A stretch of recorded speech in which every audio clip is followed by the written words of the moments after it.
We're taking you live now to Ottawa, where Prime Minister Mark Carney is announcing the appointment of a new Governor General. Let's listen in.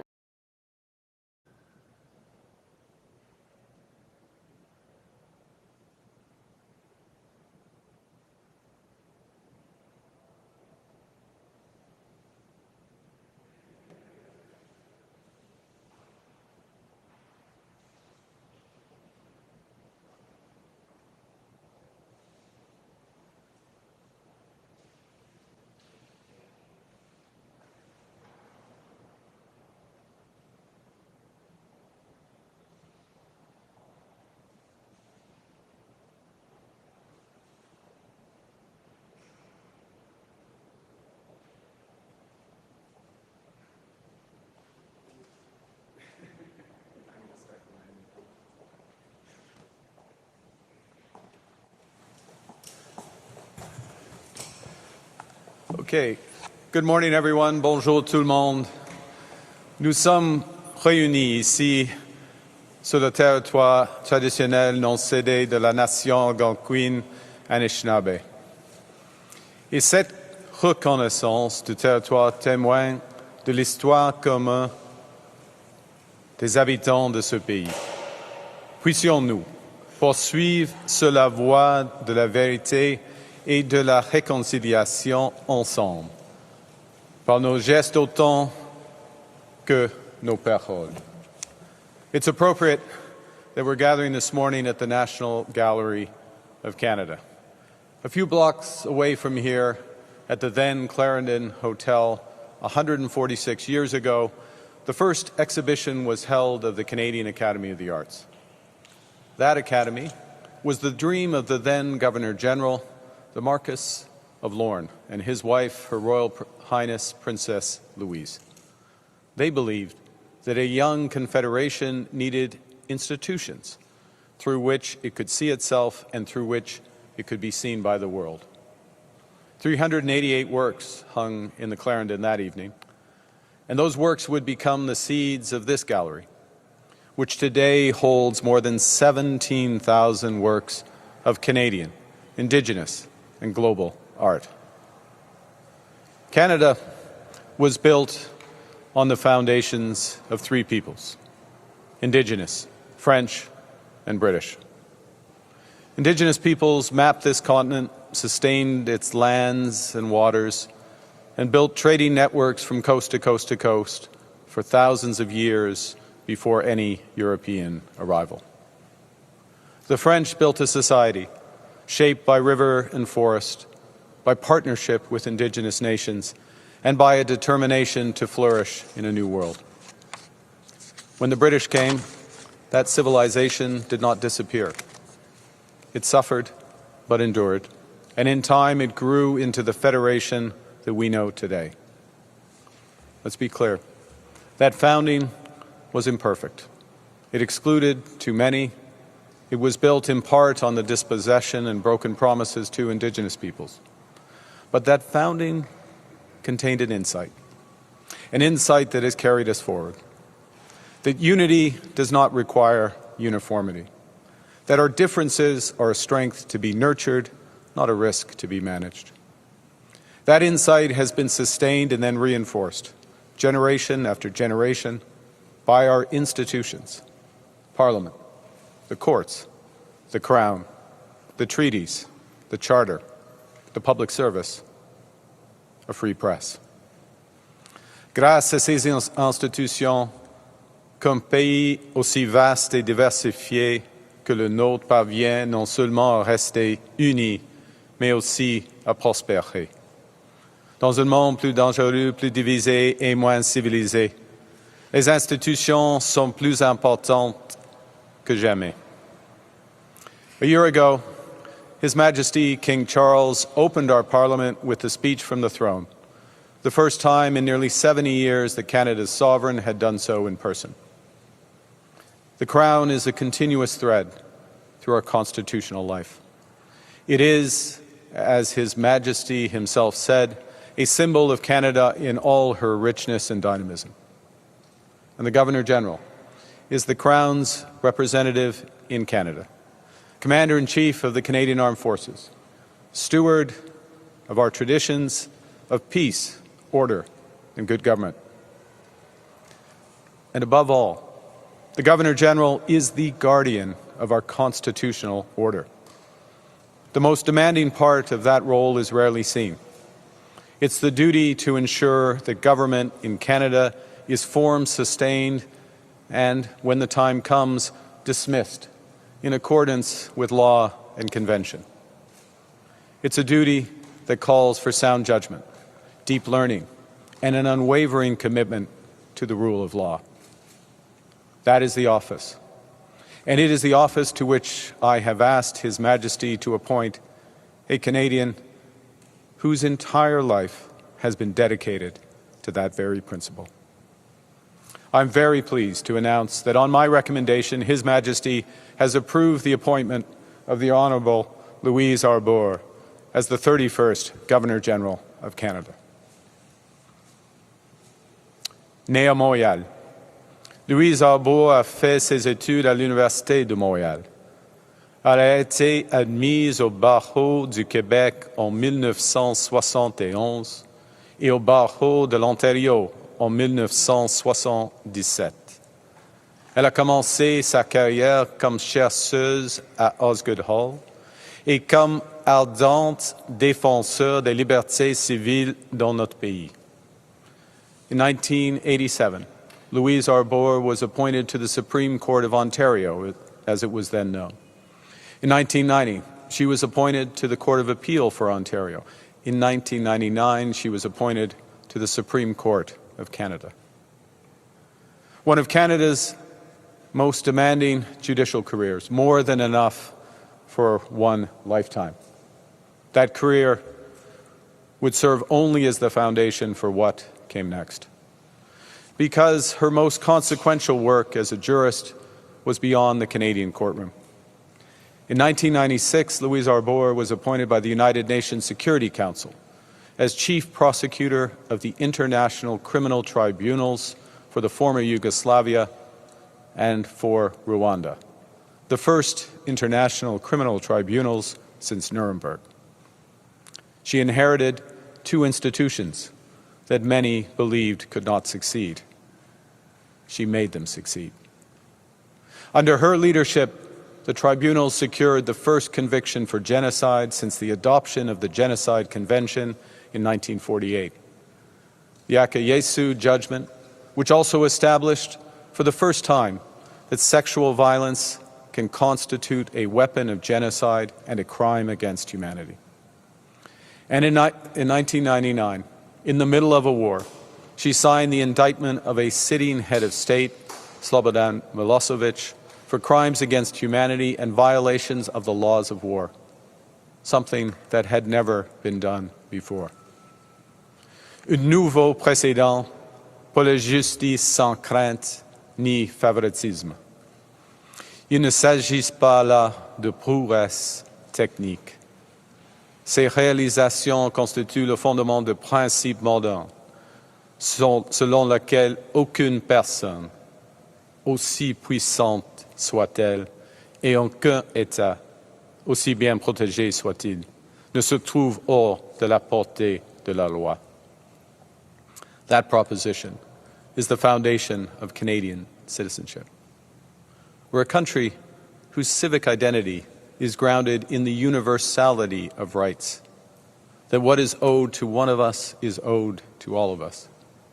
And what is owed to a Canadian is owed, in our tradition, to every human being, whether or not they have the great good fortune to live here. In 2004, Louise Arbour left the Supreme Court of Canada to become United Nations High Commissioner for Human Rights. For 4 years, she gave voice to those whose dignity was denied, in places where the powerful preferred silence. She did not flinch, and she never confused being heard with being safe. Il existe un troisième fil conducteur dans la carrière de Madame Arbour. Celui-ci est moins souvent évoqué, mais tout aussi important. À 3 reprises, on lui a demandé d'examiner de près une institution qui avait manqué à ses obligations envers les personnes dont elle était responsable et de définir les mesures nécessaires pour remédier à la situation. En 1995, Mme Arbour a présidé l'enquête sur la prison des femmes de Kingston, dont leur rapport a contribué à moderniser les pratiques carcérales pour les femmes au Canada. En tant que haut commissaire, elle a exhorté le système de droits de la personne des Nations Unies à montrer digne des personnes qu'il prétendait servir. En 2022, après avoir mené un examen externe et indépendant, a de rédiger et déposer un rapport sur l'inconduite sexuelle dans les forces armées canadiennes. Ce rapport, dont les recommandations sont actuellement mises en œuvre, va redéfinir la justice militaire canadienne. Her work matters in and of itself. It also tells us something about what Louise Arbour will bring to Rideau Hall. The conviction that institutions are the load-bearing walls of a civil society, and that they remain trustworthy only as long as someone is willing to hold them accountable. Louise Arbour has held nearly every office a Canadian jurist can hold, and several that no Canadian has held before. She has been recognized with nearly 100 honors and awards, including 42 honorary doctorates from universities around the world. She is a companion of the Order of Canada, our country's highest civilian honor. But the measure of her career is neither in the offices she has held nor the awards she's received. It's in the lives she has changed through her service.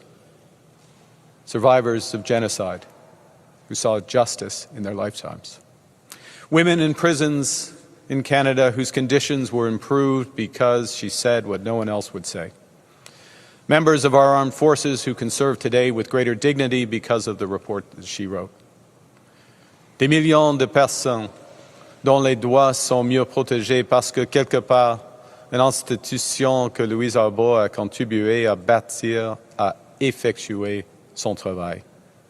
Des millions d'autres, grâce au président et aux normes qu'elle a établies. C'est cela, le service dans son sens le plus vrai. Un service non pas rendu à fonction, mais à des principes. Across more than 5 decades, in every role she's held, the Honourable Louise Arbour has carried the same conviction, that a free society depends on institutions properly being held to account, that the law stands between power and the powerless, that the dignity of every person should not be a product of the accidents of geography, citizenship, or convenience, and that Canada's place in the world is to be a country that lives those propositions and helps others to live them as well. A deeply Canadian conviction, one that's older than our charter and broader than our borders. It runs through our public life, from the person's case to the patriation of our Constitution, from the building of Medicare to the building of the United Nations. C'est la conviction qu'une communauté est plus que la somme de ses membres. Ce sont les institutions, les traditions et les engagements à travers lesquels nous choisissons de vivre ensemble. C'est ce que Louise Arbour a consacré sa vie à défendre et à définir. C'est ce qu'elle apportera à la fonction qu'elle s'apprête à assumer. And before I conclude, let me observe that Madame Arbour will succeed an exemplary Governor-General. Her Excellency, the Right Honourable Mary Simon, has been a steadfast representative of Canada and our institutions at home and around the world. As the first Indigenous person to serve in this role, she's carried forward a lifetime of advocacy for Inuit rights, for Indigenous self-determination, and for the preservation of our Indigenous languages, cultures, and identities. Elle nous a rappelé que la réconciliation est une responsabilité à vivre chaque jour dans notre manière d'écouter, d'apprendre et d'agir. De plus, Madame Simon s'est fait la championne de l'alphabétisation et de l'éducation, qu'elle considère comme les fondements de l'autodétermination. Son leadership a aussi contribué à mettre l'enjeu de la santé mentale au haut de notre agenda national, en particulier dans les communautés nordiques et autochtones. Elle a su mettre en lumière des difficultés trop souvent négligées. Elle a ainsi donné une voix à tant de gens qui souffrent et qui sont trop souvent ignorés. Son héritage perdurera non seulement grâce au service qu'elle a rendu, mais aussi grâce à la manière dont elle s'est acquittée sa mission, avec élégance, détermination et une foi inébranlable de notre pays. To Her Excellency Governor General Simon, to His Excellency Whit Fraser, to your family, thank you for your extraordinary service to Canada. At a time when much of the world is buffeted by crises and the worst are full of passionate intensity, Canada's history, our institutions, and our enduring traditions matter more than ever. We retain our convictions. We reinforce our institutions. As Mary Simon has, Louise Arbour will represent the best of Canada to Canadians and to the world. A country that's a bastion of security, prosperity, and justice, a beacon to a world lost at sea. A Canada that is clear-eyed about the challenges we face and steadfast in the values we uphold. A Canada that's not just strong, but good. A Canada that's not just prosperous, but fair. A Canada that is not just for some most of the time, but for all of the time. Madame Arbour, au nom du gouvernement du Canada et au nom de l'ensemble de la population canadienne, merci d'avoir accepté de servir notre pays une fois de plus. It's my pleasure to introduce the 31st Governor General of Canada, the Honourable Louise Arbour. Madame.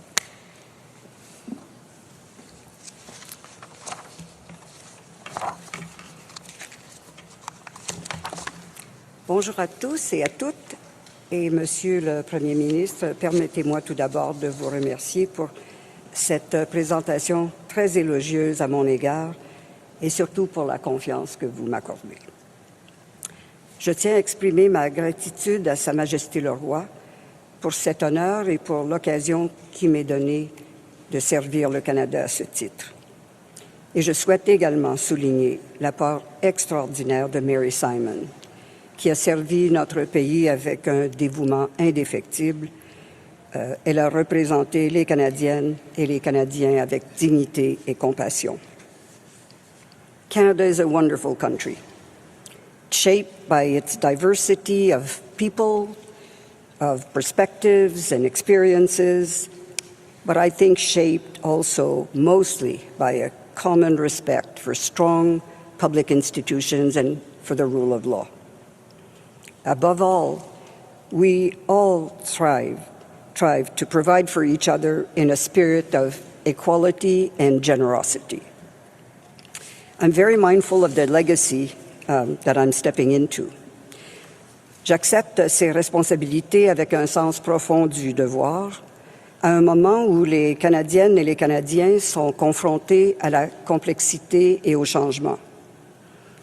Conscients de cette réalité, nous nous devons de développer les compétences requises pour y faire face et avant tout, nous nous devons de réaffirmer la confiance que nous avons les uns envers les autres. La force de notre pays réside dans des institutions stables, gérées avec un jugement sûr et une attention soutenue à notre bien-être collectif et à celui de toute la planète. Ce sera un grand bonheur pour moi de représenter le Canada et de célébrer nos réussites. Et ce sera aussi un privilège d'être présente si nous devons faire face à l'adversité. Je suis d'ailleurs pleinement consciente de la responsabilité que je vais assumer à titre de commandante en chef des Forces armées canadiennes.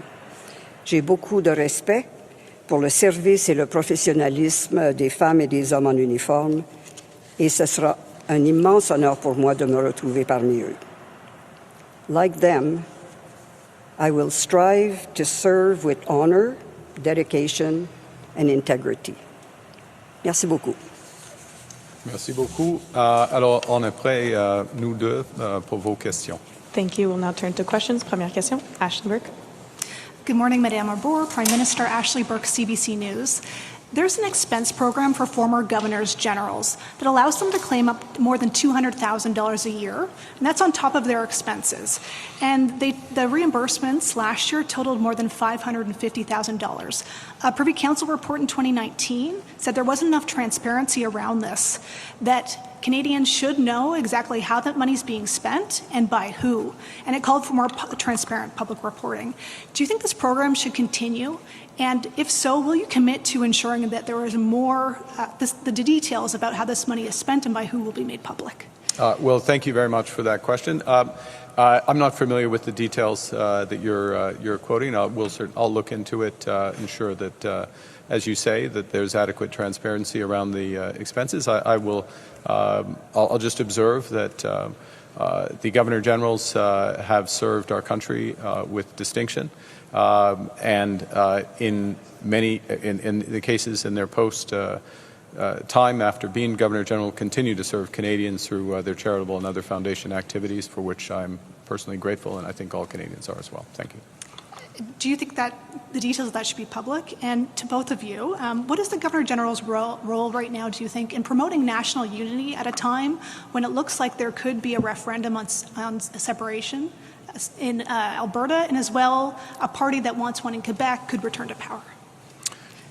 So I'll begin. I think I answered the first part of your second question. I will follow up with you. With everybody, transparently. In terms of the Governor General represents all Canadians, and I think very importantly represents what's at the heart of our institutions and the spirit of Canada, that we're all equal. The rule of law applies to everyone, the powerful as well as the powerless, that we believe in democracy and the processes. So with respect to the many great strengths of this country, they're as appreciated in my home province of Alberta as they are appreciated across the territories where I was born and across this great land.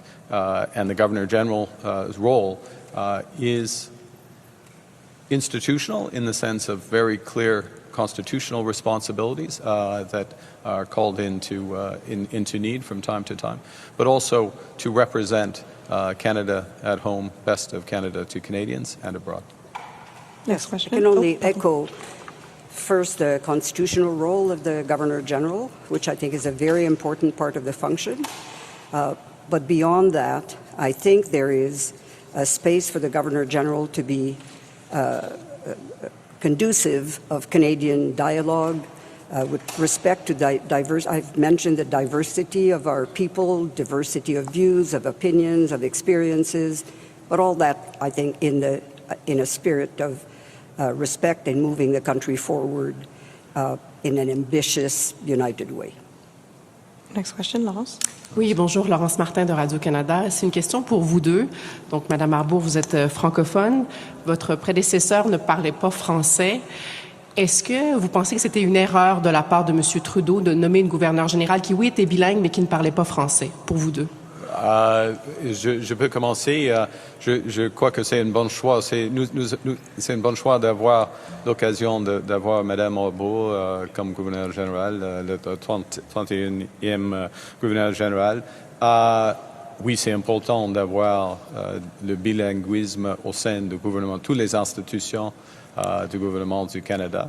C'était une erreur de la part de M. Trudeau? Mme Simon, comme je viens de dire, je viens de commencer à expliquer les contributions de Mme Simon à notre pays. Ils sont très, très importants dans le domaine de réconciliation, la santé mentale et de représenter le Canada à travers le monde. Alors, on va bâtir sur la fondation des 30 derniers gouverneurs généraux du Canada. Madame Arbour?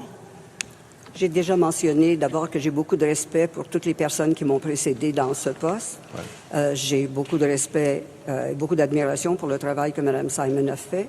Et évidemment, je n'ai pas d'opinion sur les décisions qui ont porté sur le choix de sa candidature ou franchement de la mienne. Ouais. Question suivie. Vous, le Monsieur Carney l'a dit, vous allez représenter la couronne britannique ici au Canada. Est-ce que vous vous considérez comme une monarchiste, Mme Arbour? Je ne sais pas ce qu'on veut entendre par ce terme-là, parce qu'on l'entend souvent de façon très péjorative. Moi, je vais vous répondre de façon juridique et constitutionnelle. Je ne suis pas encore, la représentante de la couronne. Dans une monarchie constitutionnelle de type parlementaire, dans un arrangement constitutionnel qui, à mon avis, a extrêmement bien servi le Canada, surtout dans les années plus récentes, et je suis convaincue que c'est une formule qui va continuer à très bien nous servir. Prochaine question. Next question. Oh. I forget the question. Can someone repeat the question in English, please? Yes. Yeah. Am I a monarchy? Well, I started by saying that this term is unfortunately very often used in a pejorative way. What I can say is that I will accede to a function in which I will be the representative of the Crown in a constitutional arrangement that I think has served Canada extremely well throughout our history, but even more in recent decades. I think a system that will continue to provide continuity in our institutions and our form of governance. Next question. Prochaine question. Risa. Good morning, Raisa Patel, the Toronto Star. Prime Minister, you said in your recent trip to Armenia that it's your strong personal view that as the international order will be rebuilt, it will be rebuilt out of Europe. What did you mean by that? Do you see a future where Europe overtakes the U.S. as the center of the world order? Well, I think there's a direct line to what we're celebrating today. I think we are celebrating the constitutional role of the Governor-General. And other Canadians are celebrating Mme. Arbour's willingness to serve in that role, which is a belief in democracy, the rule of law, that we're all equal before that law. And imperfectly, the international system had variants of that. Mme. Arbour's part of her very distinguished career was to make sure that those who transgressed in the most egregious ways those rules, norms, standards were prosecuted and brought to justice. That system, as I've observed in the past, and I'm not alone in making these observations, has been greatly weakened and needs to be rebuilt, and rebuilt perhaps in a different way, but rebuilt based on the same principles.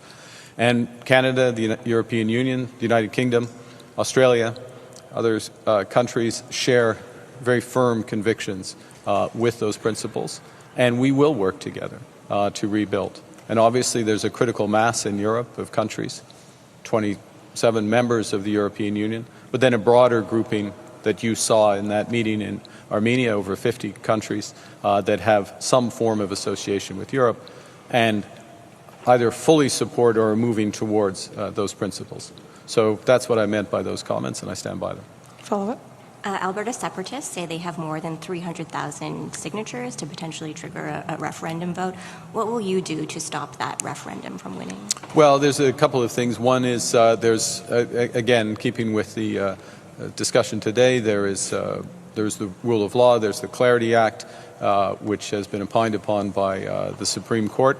Not at the same time when Mme. Arbour was sitting on the Supreme Court, but has been the judgment passed there, and any referenda in any part of Canada need to be consistent with that.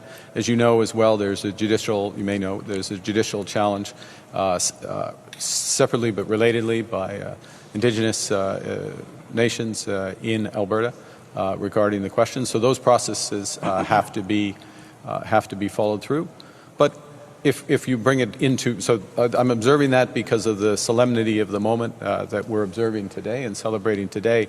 But if you bring it into my day-to-day responsibilities and those of the government, it's to continue to act as we have from the start, which is in the spirit of cooperative federalism, making the country work, making it work for Albertans, making it work for Indigenous peoples, making it work for all Canadians. Thank you.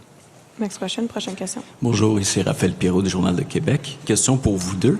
Madame Arbour, vous avez déjà, en fait, vous êtes quelqu'un qui n'a pas la langue dans sa poche. Vous avez critiqué le gouvernement de Donald Trump récemment sur les ondes de Radio-Canada. Vous avez dit notamment que l'invasion de l'Iran était de la folie pure. Donc, à ce sujet, je voulais savoir qu'est-ce que la façon que vous pensez que le gouvernement américain va accueillir votre nomination. Et est-ce que vous ne craignez pas de perdre votre liberté de parole avec cette nouvelle fonction? Alors, écoutez, j'ai occupé dans le passé beaucoup de fonctions comme haut fonctionnaire des Nations Unies, évidemment comme juge à tous les niveaux de la magistrature. Et à quelques étapes, quelques périodes de ma vie, j'étais une citoyenne qui avait sa liberté d'expression absolue. Je suis très, très consciente des contraintes, d'abord, des privilèges et des pouvoirs qui viennent avec certaines fonctions et des contraintes qu'on doit s'imposer en conséquence, et puis je m'accommode très bien de cet environnement. Maintenant, je pense que les gens, les personnalités publiques comprennent également très bien cet environnement, qu'on peut avoir exprimé des opinions dans un certain contexte qui ne sont pas des opinions qu'on va nécessairement mettre en œuvre dans un contexte officiel différent. Alors, je pense que les gens comprennent très bien la différence entre une prise de parole privée et la position qu'on exprime au nom d'un poste et d'une fonction. Et M. Carney? J'associais à la belle réponse de Mme Arbour. D'accord. Et donc, est-ce que vous pensez que le gouvernement de M. Trump va vous tenir en rigueur de cette décision-là de nommer Mme Arbour? Les États-Unis, comme Sa Majesté le roi a observé il y a une semaine, je crois, il a observé au Congrès avec un grand applaudissement que les États-Unis est un pays fondé sur le droit, la règle du droit, des droits humains. Et ça, c'est le même principe dans une manière canadienne que nous renforçons aujourd'hui. Alors, ça, c'est ma réponse. In English, I think you understood the question. So, you know, as His Majesty King Charles observed just last week when he spoke before Congress to great applause, that the United States is a country founded on the rule of law, the right of individuals, and this is what we are reinforcing, celebrating today, an institution at the core of our constitutional system, with someone whose entire career has been dedicated to those principles, coming into such a responsibility at a crucial time. Thank you. Prochaine question. Next question. Hi, good morning. Cameron Ryan with CPAC. My question is to Madame Arbour. You authored a report 4 years ago on sexual assault in the Canadian Armed Forces, and you issued 48 recommendations stemming from your investigation. In the 4 years since then, have you seen any progress in how the military treats sexual assault cases and the culture in the forces you called out in that report? You're now the Commander-in-Chief of the Canadian Armed Forces. Will that be an issue that will be a priority for you as Governor General? I have to say I haven't followed developments, and I wasn't in a position as a citizen to follow the developments with the same level of scrutiny than I did when I issued that report. The report speaks for itself. As to whether there have been initiatives, both formal and informal, this is out in the public domain. I don't have particular insight. Si je vous permettez, just to add, 47 of the 48 recommendations of Madame Arbour report have been implemented. There is one that is outstanding. which is one of the core, I referred to it obliquely in my remarks, which is the change to military tribunals, military justice, and that is before Parliament in Bill C-11, and it is an absolute priority. It's been from the start, which is why the government introduced it, and we will put it in place. Yeah. Follow-up. My follow-up is to the Prime Minister. Premier Smith is in town later this week for the Canada Strong and Free Conference. Do you have plans to meet with her and discuss the possible upcoming referendum? That's funny. I thought she was in town to meet me because, yes, there are plans to meet. And if that's good, if she's here, she can take in other activities. But I'm sure the highlight of her visit to the great city of Ottawa will be a side visit to Nepean, my constituency, but also we're having a meeting that's been settled. I can't remember if it's Thursday afternoon or Friday morning, but it's been arranged. I very much look forward to seeing Will her. referendum talk be on the That agenda was for your you? follow-up. Next question. Prochaine question. Yeah. Oui, bonjour. Hélène Buzetti, les Coop de l'information. Ma première question est pour vous, Madame Arbour. Écoutez, vous avez eu une carrière absolument extraordinaire. Monsieur Carney en a parlé. Vous êtes connue comme étant une femme de terrain. Vous aimez l'action. Vous avez même un peu écourté votre séjour à la Cour suprême parce que l'appel du terrain était trop fort. Alors, on se demande quand même, qu'est-ce que vous croyez que vous allez réaliser dans un poste qui, il faut quand même le dire, implique beaucoup de serrage de main, de donner des médailles et de partager des petits fours? Ah, mais ça, vous avez fait référence à la partie au bonheur de la fonction. Oui. Je pensais que vous alliez me demander comment je vais m'acquitter des tâches plus sobres et plus sérieuses. Je vais m'acquitter de toutes ces fonctions-là avec beaucoup d'enthousiasme. Vous savez, les gens m'ont posé les mêmes questions quand j'ai accepté de devenir juge à la Cour suprême du Canada, après avoir passé 3 ans dans des zones de guerre. Pour les journalistes qui sont ici, qui connaissent bien le terrain, on devient facilement accro à l'adrénaline qui vient avec ce genre de travail. Alors, j'ai connu les deux. Aujourd'hui, je suis extrêmement, non seulement très sereine, mais très enthousiasmée à l'idée de pouvoir servir le Canada dans cette nouvelle fonction.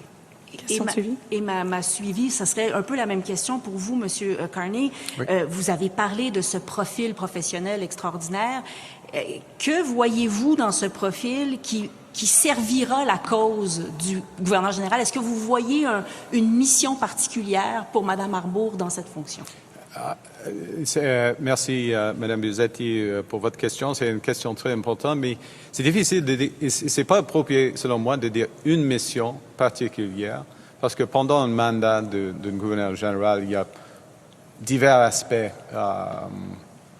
anticipés, mais pas anticipés, non anticipés, en même temps, premier point. Deuxième, il faut le dire, que c'est important de serrer des mains, de donner des médailles, de pleurer avec des gens de temps en temps. Ça c'est un aspect du Canada, de célébrer notre pays. C'est vachement important, selon moi, cet aspect du rôle. Il faut être humain. Troisième point. Il y a un rôle constitutionnel très important. On observe de temps en temps ce rôle pendant des périodes de prorogation, par exemple, des gouvernements minoritaires, d'autres. C'est difficile d'anticiper tous les potentiels défis ou crises constitutionnelles qui pourraient dérouler pendant un mandat. Alors, il faut avoir quelqu'un, et nous avons la chance maintenant, il faut le dire, mais quelqu'un de jugement, de clarté morale dans le poste. Et finalement, pour moi, j'aurai la chance d'avoir des conversations profondes avec Mme Arbour, privées, sur des sujets qui impliquent le Canada, ici au Canada et à travers le monde, à un point écharné pour notre pays. We'll have time for one more question. Yes, Last David question. Aiken, Global News. Good afternoon and congratulations, Madame Arbour. I would like to ask, your resume was awfully impressive and the Prime Minister certainly finds it impressive. And yet at times there have been political parties in this country who've taken issue with your work. And I'm going to reference the comment in 2008 of the Treasury Board President at the time, Vic Taves, who after you concluded your work with the UNHCR called you, and I'm quoting from his words in the House of Commons, disgusting. And just yesterday, a senior aide to former Prime Minister Harper, Howard Anglin, also former Chief of Staff to Jason Kenney, tweeted out, anybody but Arbour. So there's a point here is there's conservatives in this country who took issue with you as a, quote, judicial activist and so on, and human rights. And I wondered how you might bridge or seek to make bridges with conservatives who might not be so happy with your appointment. And I think you were probably, Prime Minister, you were probably at the Bank of Canada at the time. I wonder if you'd taken notice of Mr. Tave's comments and what you think about conservatives who didn't seem to have much respect for Ms. Arbour's work at the UNHCR. Madame? Well, I can tell you that, as I said before, we live in a country where there's a great free space for expression of contrary views, even at times expressed in very robust fashion, and I have immense respect for that process. I will reach out not only to those who agree with me. The kind of cheerleading mode, I think, is not always conducive to change and to progress. I will reach out to anybody who wishes to engage with me, to debate, to discuss. I will listen, and I hope in due course that I will manage to persuade those, particularly those who may doubt my integrity, that I'm not sure I could do much more to try to persuade them otherwise on the basis of what I've done before. But going forward, I will engage. Thank you. I'll make three observations. One is, sorry, don't want to shortchange you, David. Right. The first is that I think history has shown that the judgments of the UNHCR at the time, how correct they were, the crimes against humanity and others that were addressed. The first observation. The second is I don't want to extend into a partisan characterization of this. This is an institution that belongs to all Canadians, all political parties, but truly all Canadians. All Canadians today and in the future too, because what we do with the institutions we serve resonates down through the years, and it's part of what I referred to in my remarks in French about the example and how the institutional change that Madame Arbour has brought isn't just about the institution, but the norms and the standards that have changed. And my third observation is that the sun is shining. It's spring. It's a time of hope, confidence, dignity, and a bright future for our country. Thank you. And perhaps I'll close with a question. This is from Madame Arbour, sort of a big picture. Think about things. You were born in Montreal. Louis Saint-Laurent was the Prime Minister. Queen Elizabeth II was about to appoint the first ever Canadian Governor General, Vincent Massey. You'll be the first Governor General to be appointed by a monarch other than Queen Elizabeth, which is quite remarkable. We've had the Bill of Rights in your lifetime. The Charter has come in your lifetime. I wondered if you, and we're now looking at a Commander-in-Chief of the Armed Forces who's a Quebecer, and the Chief of Defense Staff is also a Quebec woman. It's quite a series of changes in your lifetime, and I wonder if you'd care to reflect on the change in leadership here in Canada through those years, and if you have some thoughts about, was the Charter a bigger deal than the Bill of Rights? I caution you'll get in trouble with conservatives on that answer, but go ahead. Well, you know, I'm not going to get into trouble right now because I'm going to give myself, if you'll allow me, the next few weeks before I actually assume my functions to reflect on many of this historical trajectory, where we came from, where we are today. I'm much more interested also in where we're going and what's ahead of us. But please just give me time to reflect on all that. And I hope to have something a little more fully baked for you in the future. Merci. Thank you. This puts end to our Thank press you very- conference. C'est ce qui m'a fait notre conférence de presse. Thank you. Merci beaucoup. We'll go this way, and we'll just follow these.